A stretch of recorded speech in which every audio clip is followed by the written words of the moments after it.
Thank you for joining us today on Positively Charged Biz. We are here to motivate, inspire, and support our listeners as they write their life stories. We are a proud founding member of the Real Disrupt Podcast Collaborative, and you can check out more awesome podcasts at realdisrupt.com. Hey everyone, I hope you are having a positive and productive day. On today's show, we are going to discuss why we should modify and update our existing education system in order to give students a voice and control. I am honored to introduce you all to Doan Winkel. He is an entrepreneur and an educator. He teaches entrepreneurship and he builds entrepreneurial programs at John Carroll University and practice through teachingentrpreneurship.org. Doan's TED Talk tackles how we learn and why we need to take our primitive educational system and modernize it so we can inspire and develop the next generation of entrepreneurs and leaders. Doan, it is truly a pleasure to have you on the show today.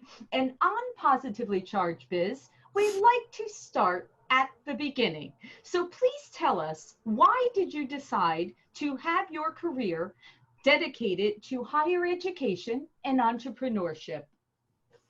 Yes, well, thank you for having me. So it really came down to I was miserable in my entire experience as a student. And you went on to receive a PhD. So not just okay. So I just kept going and I wanted more of it. And so I grew up, my father was a professor of math at engineering schools. I didn't like my educational experience as a student, and as I got older, I figured out and understood that the only way you can change higher ed is from the inside, and that I wanted to do what I could to provide more engaging and authentic and more useful experiences for students than what I had. And, you know, I stumbled into entrepreneurship because that's kind of what I do. And I was always this kind of hustler growing up. And so the two things kind of came together, and lo and behold, I get to do this, and it provides a good life for my family, and I get to do what I love to do and cause a bit of trouble along the way. So my first thought is, how did you find a school that actually allowed you to do a little bit of modernizing and disruption within the educational parameters? Yeah, it's very interesting. I was at a school previously, and things didn't work out very well. Yeah. For a number of reasons, but there was just sort of a cultural misfit, right, between what I wanted and where they were going and everything. And so this is very surprising, I landed at a faith-based institution, which is about as far as it could get from where I thought I would end.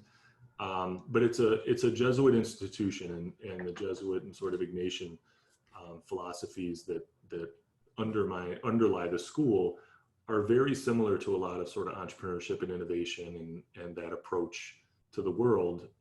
And so the culture here is one of, I don't want to say it's one of innovation, but it's one of, like, if it's in the interest of the greater good and it's doing good things for students, you know, and to the credit of some of the leaders at John Carroll, they're willing to sort of let me, you know, take some small risks and place some small bets that have so far been successful. And part of it is, over the 10 years I've been in this job, in this career path, you know, I've learned what to do and what not to do on some level. And so now, after making a lot of mistakes early on, I've kind of figured out, okay, don't do that again, because that's not going to work, but do this and it'll work and people will be happy and it creates good experiences for students.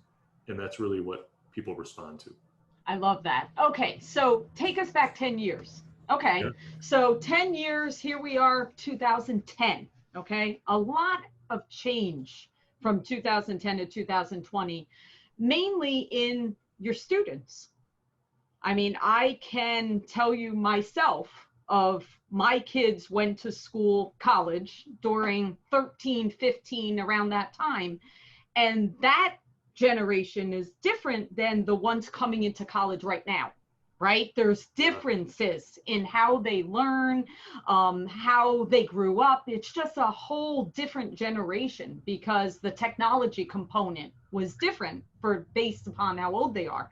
So what have you seen in that span of 10 years to where I would think the way you teach and your style and where you're going, it seems perfectly aligned to the newer generation coming into college now? I think so. I hope so. And I try as best I can to sort of keep updated, right? Yeah. On what are they going to respond to and what are the ways that we can engage them best. And it's, it's experience, right? So they want an experience and they want an application, right? They understand, and I think they cherish the learning and the intellectual stimulation and those kind of things. But at the end of the day, why does this matter? Why am I learning this? What can I do with this? Those things are even more paramount. That's why I did not enjoy my education, because I had those questions and people just wouldn't answer them or couldn't. I was going to say they probably didn't know how it was probably this is what we always did. And so this is what you're getting, right? Exactly. Yeah. And so this generation really, they almost demand it. Yeah. And it is a good fit for me. It's what I naturally want to be doing. And I think it's also adapting to them and looking at saying, look, they want experience. They want sort of micro content. So they want little nibbles of things, right? They want engagement. They want to be able to collaborate with each other and using these digital tools. And so, to me, as painful as some of it may be, it's being able to shift over to them, not requiring them to shift over to me. Yeah, that's phenomenal, because let's fast forward. What are you ultimately doing? You're hopefully preparing them to be leaders or entrepreneurs in the future, right? So if you take what you're giving to them and how is that going to be applied? Well, the same thing on the business sector. We have to adapt into that same thing, right? We can't do business the same way as we did 20 years ago. That also has to adapt. And hey, little thing called this pandemic, certainly shifted people to you have to be able to work remotely. You have to use collaborative tools. You have to be able to jump on video calls. You're not going to be able to do business the same way. So how do you think what you're teaching your students will apply to the business world in the next, 1, 5, 10 years? Yeah, the core of what I teach and my approach to entrepreneurship is a little bit different. So my perspective can be a little jaded sometimes, but my perspective is, for the most part, I think it's almost irresponsible that people teach entrepreneurship in college in terms of like starting a business. And I say that because, generally speaking, right, parents, so the support in the home and the support at school, meaning faculty, are typically not they're not okay with giving constructive criticism to young people, right? And so what you have is a bunch of young people who are like, I got this great idea. And instead of people telling them like, no, that idea kind of sucks, what you have them telling them is like, hey, that's a great idea. And in fact, here's some money. Yeah. Right. And so that's why it's sort of irresponsible, because you're encouraging and setting them up for what you and I will have this conversation behind closed doors of like, I can't believe this kid came up with this idea, but then we open the door to him and both of us are like, oh, that's an awesome idea. That's great. We're like, what are you doing? So my approach is, I don't want you to start a business. I know you're not going to start a business for the vast majority of you, at least anytime soon. But what I can do is I can teach you some of the skills that people use to start and grow businesses. And you can go and apply those for the people you're going to go work for. And I guarantee you create value for them, right? So at the core of all of this is problem solving. Yeah. Right? So identifying problems, sort of customer interviewing, right? And figuring out like, these are the customers, what are the problems they have? What are they doing to try to solve the problems? What's inadequate about those solutions? And how do I build a better solution? Like, if I can teach people to do that, like, you're going to have a job for life, because that's what I 100% agree. And those skills, that's what we need on the business side. That's the missing component, absolutely. So tell me some of the things that you do in your courses that's, not as traditional that maybe others are doing within the higher education realm, that makes it so that you do feel they're engaged, you do feel they're getting value, and they can take that and apply it in their futures.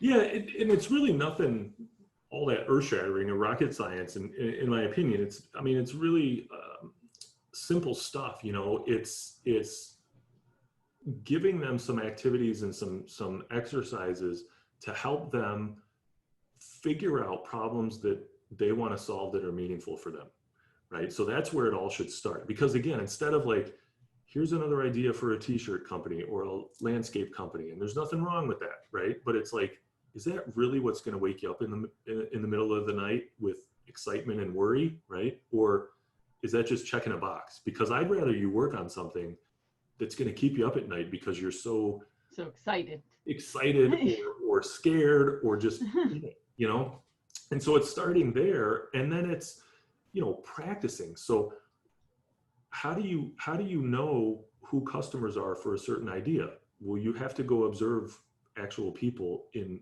actual reality without this thing. Right. So turn that off and go like watch people and see what people do and identify like what problems are those people having in the grocery store or in the park or whatever. And then it's, how do you actually talk to these people? How do you actually talk to these folks so that you can understand their problem? Not so that you're selling them something, but so that you can understand their experience and their sort of emotional experience around some of the problems that they have. And then how do you take that and prototype things, right? And put something in front of customers and get that critical feedback and be able to pivot and change things around so that at the end of the day, you're offering somebody a better solution to a problem they have. Absolutely. Right. And again, like none of that stuff is rocket science. None of this stuff. And it's been forever.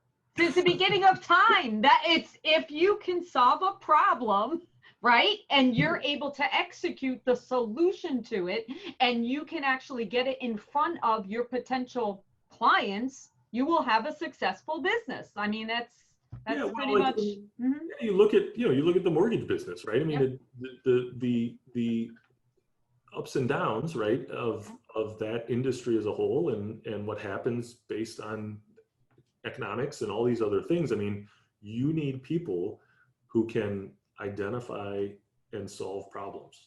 It's all problem solving.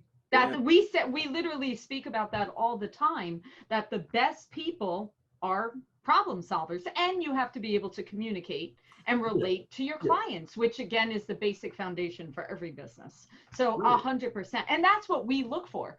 We have a running joke in our industry that you're either going to fall in love with our industry and never leave, or you will literally hate it right in the beginning and run away. So it will either be one or the other. Well, that makes it easy, right? There's no middle ground. Either I'm in or I'm out. Okay, that's good. Yes, but that's okay, and that works because once you kind of catch that bug and you love it, then we know, okay, we've got the basic foundation. Now we just continue to develop it. But I will tell you, from an industry standpoint, we're very scared about not having enough young people coming into our industry. It is a huge dilemma. And what happened on our side is, we all know about the economic downturn that happened when the mortgage industry collapsed in 2008. So the industry collapsed. Now look at that. That generation, anyone that was maybe in high school, in college during that time, do you think they want to come work in an industry that maybe they watched their parents' home get foreclosed, or they watched their parents lose their jobs, or whatever negative effect they had? So that whole generation, a lot of them, they don't want anything to do with us. So now we're literally relying on the kids graduating now, because it's been long enough that those kids were too little during that time. But it's a real issue because there's not enough youth coming into our industry. But we've also seen that the generations have changed. So it's very refreshing to hear you speak of the classes that you're teaching and how you're approaching, because those skills fit perfectly into our business situation. So it's wonderful. Yeah, well, and I think, my approach is, at John Carroll, we have an entrepreneurship program, and it's not just business kids, it's a mix of Okay. all, humanities and sciences and business and all these kids. And so I know for a fact that these kids are going to scatter into all kinds of industries and jobs and all kinds of stuff. And so I look at it as my responsibility to say, what skills can I teach all of you that are going to be valuable and applicable to wherever you go and whatever career path you go down? And it just so happens, and I'm biased, that I think the skills that entrepreneurs use to start and build companies are applicable across the board, right? And so that's the approach I take. And I think there's a good sort of movement in entrepreneurship education around that idea of like, these are the skills that people really need to have. Different schools are, if you're at MIT or Stanford, like, Yeah. there's a possibility you're going to go start like a really big business, right? Right. So there's different kinds of funnels that go on. But a lot of these other schools, they know for a fact, like, the vast minority of students are actually ever going to go start something, but these skills can be really useful for them. So, I mean, I really like that I've seen that sort of movement within this niche, of higher ed. It's almost just basic life skills. I mean, to be quite honest, you can apply it to your personal life and your business life. To be quite honest, once you can figure out how to problem solve, you run into those on your personal side too of, okay, this isn't going as is expected. How do I pivot? How do I do an analysis of this situation? And how do I get through it? So those skills can be applied all across the board, which is wonderful. So take me back a little bit to 10 years ago. You had mentioned in one of our conversations we were having before we went live, we were speaking about confidence. And we were speaking about, well, the way that you gain confidence is you actually have to fail sometimes. So take me back to that. Tell me about when you first started testing out some of the methods and tweaking it and trying things and getting feedback. Take me through that, and also touch on, why do you need to fail? Yeah, so I mean, I come up with very strange and random ideas for what I want to do with my students, right? And a lot of times it's outside of the classroom. So, it doesn't happen in these four walls. It happens out in the community or out on the sidewalk or on the street corner or, whatever. And so I try a lot of things, and the vast majority of times they don't really work out the way I planned them. I think I've gotten a little better over time, so I've increased my success rate. But early on it would be that I had these grand visions of like, this is going to be a great way for students to, be able to engage with actual customers, and we'll put them out into the community and this and that. And then nothing happened because I didn't prepare the students for like, how do you have a conversation with somebody? How do you approach a stranger, right? Like, I just assumed they know how to do this. And so it was a big miserable failure because they all came back, and the vast majority of them had an unbelievably miserable experience. And there was a couple that, a decade later I've stayed in touch with, kind of joke with me, but I think in some way they're actually being serious about like, that was sort of traumatic. Wow. That you did this, right? And I just, it always taught me to say like, okay, so I'm this 44-year-old person who's had a life experience of this, but I can't put myself in that shoes of my students and say, this is what I would do, right? I have to be able to look at them and say, this is what they need in order to be successful doing that thing, right? And so I have to build that up in them. But the way I build up, and it's all skill based, right? So the way I build up the skill in them is they practice. So now, for instance, I go, okay, you guys are going to practice having these conversations with each other in the classroom, with each other, because that's safe, right? And you're going to practice, and you're going to develop the skill. And then eventually we're going to pull that trigger, and you're actually going to go out into the world and start having to have the same conversations with strangers, but it's okay because you've already had them with your friends. Right. You feel comfortable with it, right? So it's just again, not rocket science, not like huge monumental shifts. And it, they need to fail, right? I mean, if they continuously are like, oh, I nailed that one, I nailed, home run, home run, home run, home run, then they just haven't had a chance to build that confidence of like, what happens when, right? Whereas if they have these little failures, and I'm not a big fan of the big F failure, I'm a big fan of the little F failure, right? And developing habits of failure. Um, if they have them, then they realize like it happened. I stood back up. There, I got two arms and a head, and both my feet are on. Like it's all good. And then what did I learn from it, right? And that's one of the things I really like and respect about the school I'm at, is this Jesuit school, is this idea of reflection and being able to reflect on the experiences you have and reflect on what happened and how do you learn and how do you take something from that experience and be able to apply it next time. And I think that, to me, in my personal experience, that's where the confidence comes from. I think my wife would tell you I'm a little too confident sometimes, but it's come because I've failed a lot in a lot of ways.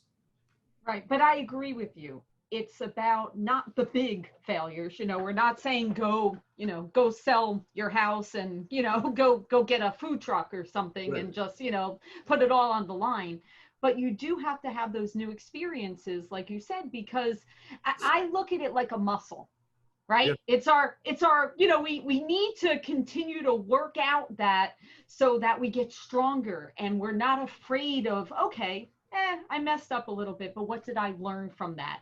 How did I grow?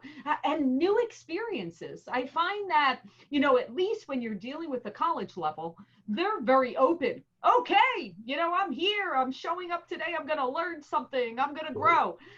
That you almost wish throughout the rest of everyone's life they were that accepting to always being open to learn, because it's such a fascinating, it's such a wonderful thing when we're challenging ourselves to improve, even if it's just like, and that reflection, wow, how powerful is it for us to all reflect on everything, every single thing that happens. Well, and yeah, good or bad, Yep. or neutral or anything, right? Just to the act of pausing and kind of thinking about it.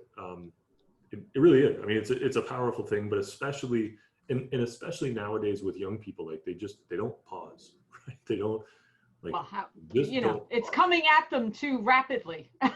Yeah, and I don't know. I mean, it might be a generational thing, or maybe it's just me. But these kids today they're involved in like 27 different things. And when I was in college, the whole point was to do as little as possible. And Focus. nowadays, it's the whole point is to do as much as possible.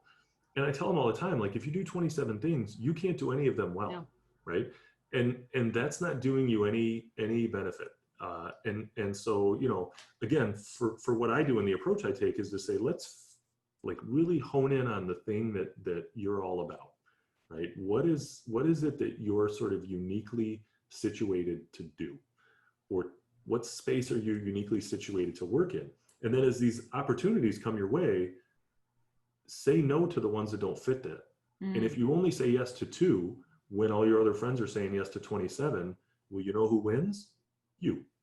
Because Absolutely. you can focus and you know what you're doing, and you're building the expertise and the experience and the network, and you get the results you want, right? And if you spread yourself too thin, Master of nothing, right? yeah, You're a master of nothing. Yeah, absolutely. Now you also say, instead of looking at things globally, look locally. So tell us a little bit about that. yeah. So it's personal preference, I guess, right? But I look at it like at colleges. So colleges have a lot of assets, right? There's the intellectual assets that they have, and the human assets in terms of students and bodies to do some things, financial in terms of money they've got and access to alumni and funding and all these kind of things. And they spread these assets out all over the place, which is wonderful, right? And students go on study abroad trips, and like at John Carroll, they do a lot of trips around the world to different communities who have a lot of problems and could use a lot of help. There's no doubt about it. But I'm not 100% sure of how powerful that experience is for either party involved, right?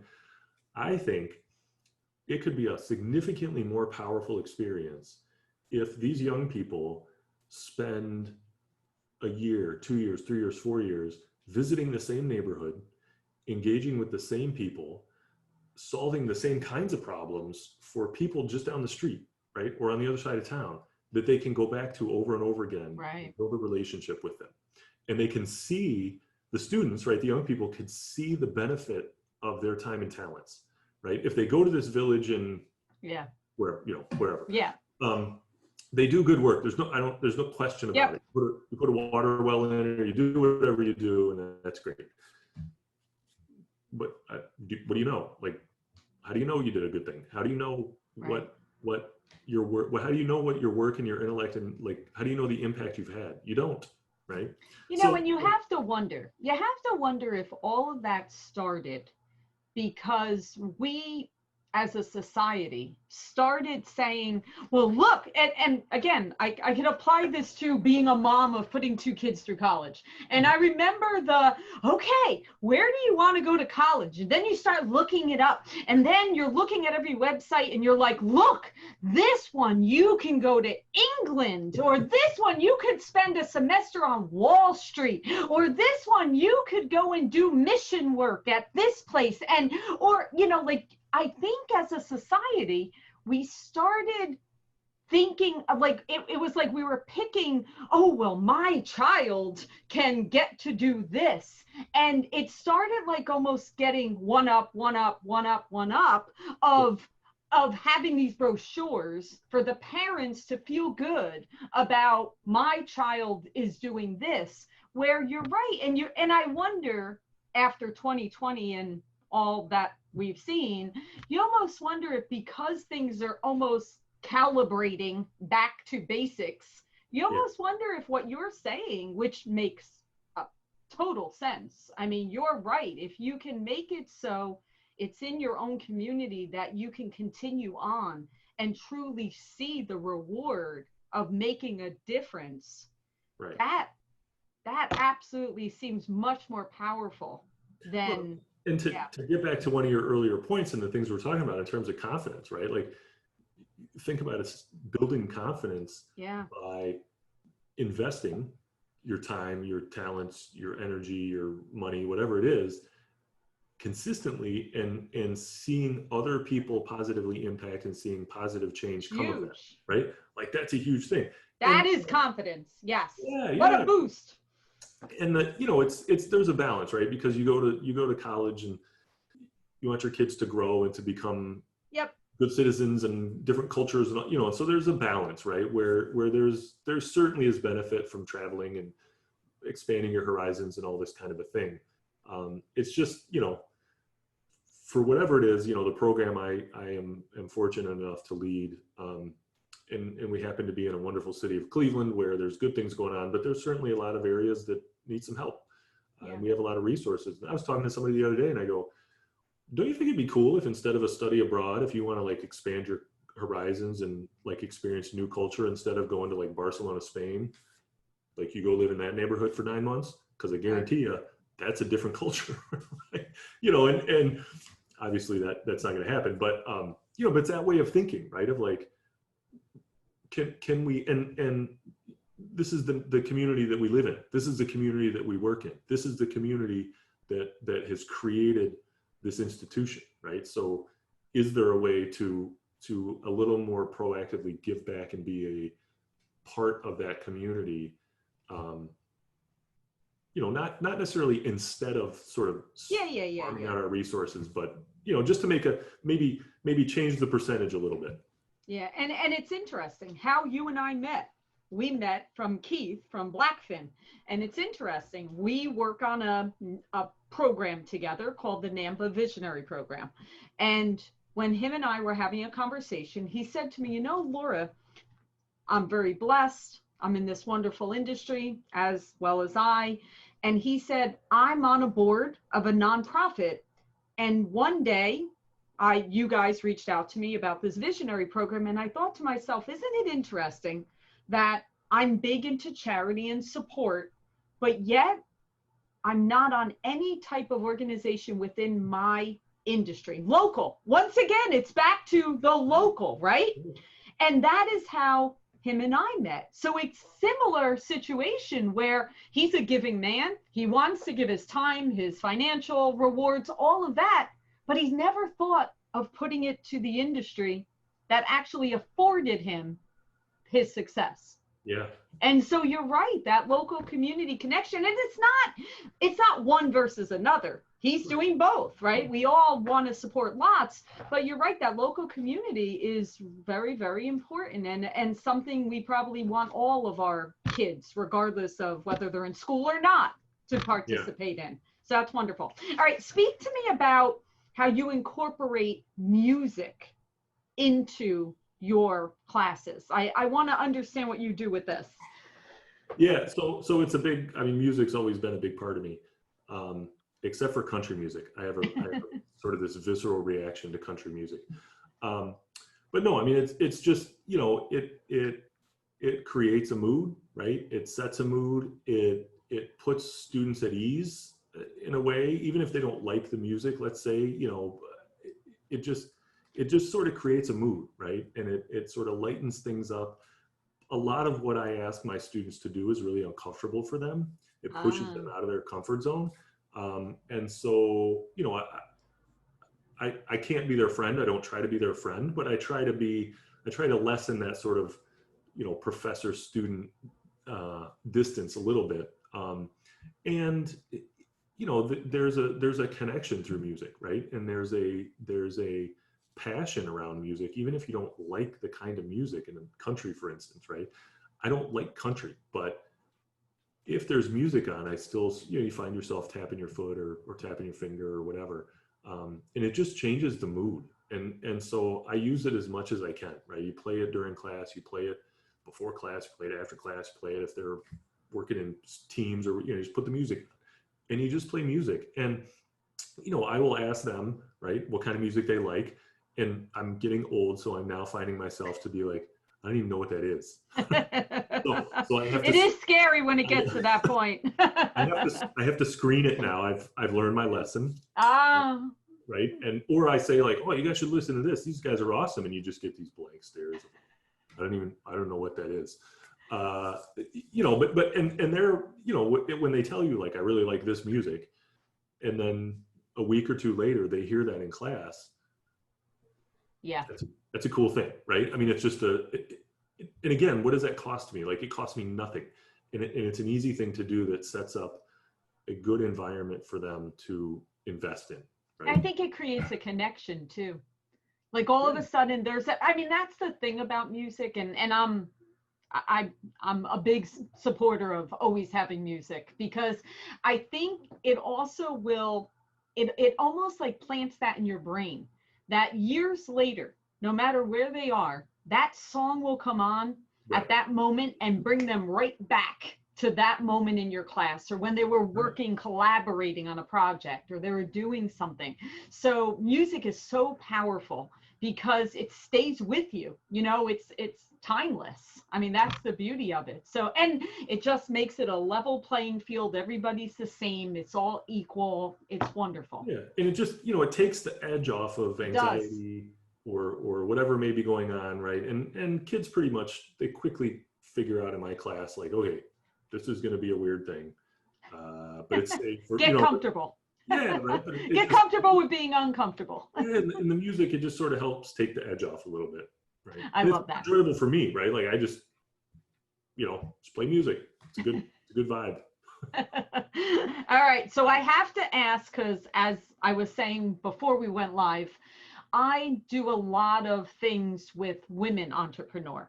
I am a very, very big supporter of bringing young ladies, into the industry and building them up and lifting them into whether it's leadership roles, whatever type of roles that they want. So what do you see for the young ladies that are coming up, that are college age, that want to, get into entrepreneurship or just business in general? What do you see the best things we can do in business to give them the right platforms, that there isn't hesitation of speaking up and sharing their voice and being whatever they want to be? How can we support them on the business side? Yeah, that's a good question. I have a very strong passion for this as well. I sometimes maybe get myself in a little bit of trouble, but I think that the world would be a much better place if we had a lot more women leaders and entrepreneurs. And I very firmly believe that. I don't think they have had enough of a seat at the table, and I think it's about time.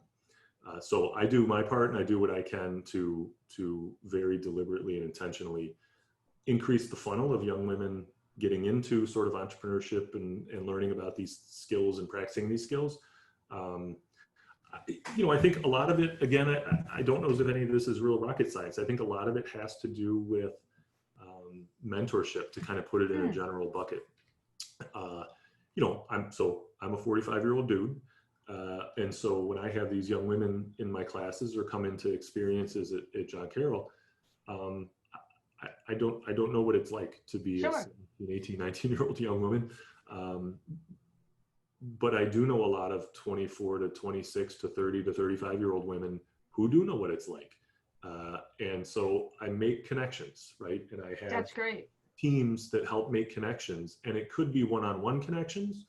It could be sort of group connections, right? We've set up a program where we send a group of maybe 5 or 6 young women out to a dinner with a local sort of female leader. It's informal, just go out to dinner, right? And make some connections and learn. I honestly think that's one of the best things that business leaders can do, male or female, right? Yeah. And I think these young women need, I think they need some mentorship from women about here's how you start to navigate life as a woman in business and in life and all these, there's some specific things that I can't speak to. Right. But I think the young women also need to hear from men. I agree. And vice versa. And the young men need to hear from the women, right? It's like these two groups are going to be working together. So you got to get used to each other. But I really do think for the women, it's the, and no offense to anybody who's tuning in here, who's of the more senior end of life, but it's younger women, right? So what I found is 17, 18, 19-year-old young women in college, if they're listening to or trying to connect with a 50, 60-year-old woman who started and built a business and is running this $20 million business, right? They're just like, correct. They can't identify with that. They don't know anything about that. Who's had, you've had 3 kids and you said, whatever. But if they can sit down and have a conversation with a 25-year-old woman who's sort of making her way through the ranks, or maybe just launched a business a year or 2 ago and is struggling with that, like they can connect on that level, right? And they can see themselves in that person's experience. And that becomes ridiculously powerful. But that is such a good point, Doan. I appreciate you saying that, because it's everything, right? And we speak a lot about diversity and making sure that you have diversity in every different realm. And take it from my industry of being someone that wants to go get a mortgage, right? If I am going to buy my first home, I don't want to be with a 60-year-old person either if I'm 22, right? I mean, I'm like, I don't want to get a mortgage from my grandfather. Like, I want to relate to someone that we can text each other, right? We don't want to send an email. We don't want to work that way. I text, that's the way I do it. I'm 22. So it's the same thing when you're coming up through the ranks. You're right that I do strongly believe in having that tribe and that community that gives you that, and it should be diverse. It should be filled with all different ethnicities, all different age groups, all different levels, right? The starting out, the middle tier, the people that have made it. It should be all different levels intertwined. But you're right. You have to be able to be comfortable with someone that can relate, that can understand where you are at that time. Because otherwise it could be overwhelming, or it could be, how could anyone understand what I'm going through? They're already at a different stage in their life. So I think that's excellent advice. And that's for everyone, regardless of male, female, whatever, whoever you are in life. That is very, very important. So I guess the message with that is to be able to have that community. Right. And I think finding somebody who, you can see yourself in their shoes. Right? You can see yourself following a similar path in life as that person. And finding somebody like that, I think is such a powerful thing. And so, we and my team tries very intentionally to create those connections for any student, male or female. But there's a little bit of an intentionality around women, because like I said, I think that they haven't had a fair seat at the table. Well, what we found on the business side, which is so, yeah, well, I know we can change this. I'm not even going to give my opinion. I know we can change it. What they found is that more girls are in college. More girls are actually getting higher level degrees, but they're not getting the promotions and the leadership and getting the C-suites and all of that. The men actually take those roles. And what we found just in research is that they don't share their voice when they get into the corporate side because they feel overpowered. They feel like they're kind of, they do great in school. They're excellent in school. But the minute they get into that corporate setting, and that's where that community comes in, you need others to kind of say, no, it's okay. Pull up a chair at the table. This is your seat. Use your voice. Share your ideas. Don't hold it back. And that's kind of what we've seen. But it's changing. The good news is it's every day it's getting a little better. And we're openly having conversations about it, which is wonderful. Yeah, and I think that's part of why, for any young person, especially women, I think, Yep. but for any young person, that's why a big part of my approach is to say, it's your experience. Yeah. Right? It's your experience, and you need to own it, and you need to be comfortable owning it, and you need to be comfortable with your voice in this experience, because then they have that much more potential to more quickly use their voice and create value and do the things later on, right? The reason they do really well in school and not so well in the real world is because in school they don't have to have a voice. There you go. Mind blow, right? See, you're making them have a voice, but in the other, they just have to hand the work in, right? They just have to take the test. They just have to study. They have to read. They have to do their assignments, right? I tell all the students, I go, look, from the day you can remember until the day you graduate college, somebody's been telling you who, what, when, where, why, and how, right? So your life's easy. On that day that you graduate college is the only time in your life when your whole entire world changes, and it will never be the same. Nobody's telling you who, what, when, where, why, or how anymore. You got to figure that out. So I think higher education does a very big disservice by not preparing students for that transition, right? And so that's why it's part of why I take the approach I take, is develop the skills, develop the experience, expose you to the kinds of things that you're going to have to deal with in the reality of life after college, and build and own your voice that you can use to get what you want and to do good things for other people, right? And if I can do that in young people, I think they're set up for success much more likely than if they just kind of cruise through the typical educational experience like I had. Yeah, that is absolutely incredible. That right there is literally a sound clip. What you just said, that was phenomenal.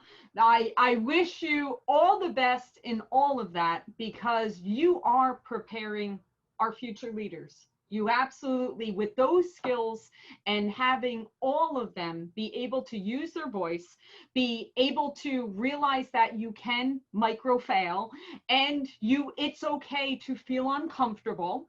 That's Right. where you're going to learn. Right. So all of those skills, problem solving, all of that is going to prepare you for whatever you choose to do in the future. That is so valuable. So what do you hope to accomplish? That's what you hope to accomplish? That's the change you're making? I tell people all the time, right? The only thing I want to do is to reshape higher ed. Wow. That's a big deal. Like, that's not a little, that's like a somebody has to, right? So why not me? I love it. So what are your steps that you're doing that besides your part? Is there more that you're doing? Oh, I do. Yeah. Well, there's all kinds of things I try, right? I try these little bits and pieces, and I've built friendships and relationships and networks with other sort of similarly thinking people. And love it. A lot of them tend to be my age and the sort of younger people who've come up, have a different perspective and different kind of energy. There's a lot of the old folks who are similarly disruptive and innovative too. But I think there's this sort of movement around this institution just has to change. It can't be what it once was. It doesn't work for the new world. So. And how do you think the whole virtual I mean, there's a lot of schools right now that are doing a lot of virtual. Do you think that is helping the situation or not helping the situation in terms Yeah. of how many classes are virtually done now? Yeah. So so it's going to significantly hurt the situation in the short term, right? Higher ed is going to get hit Yeah, hard with sure. all of this. There's no question about it. So in the long term, I think it helps. I think it helps because it really forces the institution, the industry as a whole, to look at itself and go, okay, what are we really doing here? Yeah. And do we need to change the business model? And the answer to that is a resounding yes, in my opinion. And we've been forced to adapt to this new world, to use new technology, to figure out new ways of gathering, of learning, of exchanging ideas. All like that can't hurt, right? No. That can't not help us as an industry and as an institution get better. And so, now people, I used to say, like, why do my kids in Cleveland have to sit and learn with other kids in Cleveland? Why can't they learn with kids in, Pittsburgh? Why and not? Zambia? And I used to say that, people would look at me like I had two heads before. Now all of a sudden they go, yeah, why not? I can't, So, I mean, I think it's forced everybody to really kind of take a look at what is possible. And all these people who were scared of technology before have figured out, like, it doesn't bite, right? It's a little painful at first to use it, but in my discipline, guess what? That's what we're asking our students to do. So now That's you right. know what it feels like.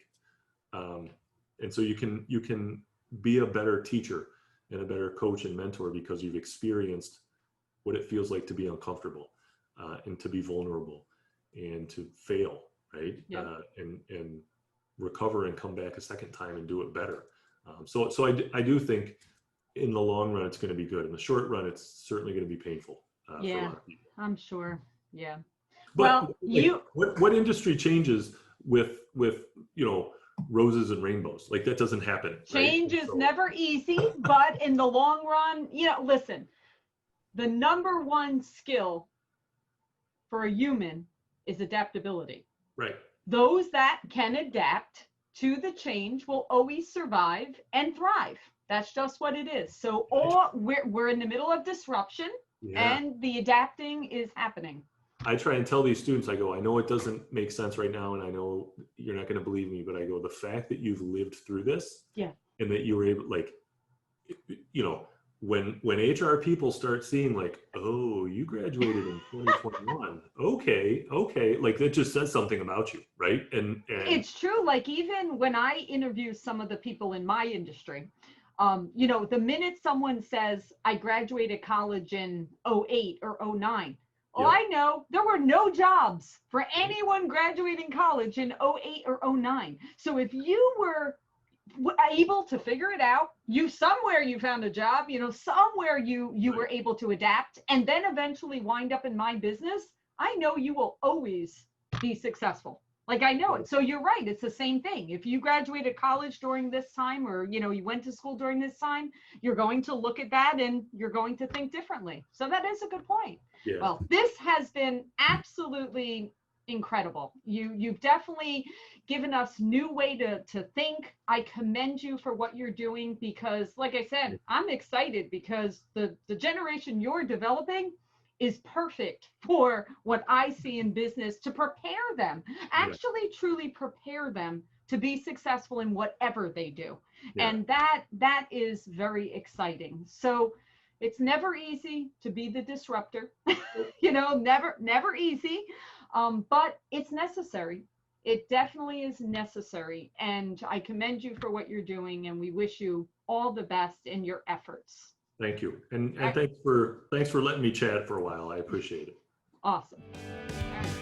Thank you for joining us for another episode of Positively Charged Biz. I'm Laura Brandeo, and we are here to motivate, inspire, and support our listeners as they write their life stories. If you have an inspiring story, please email me at laura@positivelycharged.biz. And remember to subscribe to hear more great guests. And connect to us on Facebook at Positively Charged and Instagram at Positively Charged Podcast. Until next time, we wish you a positive day.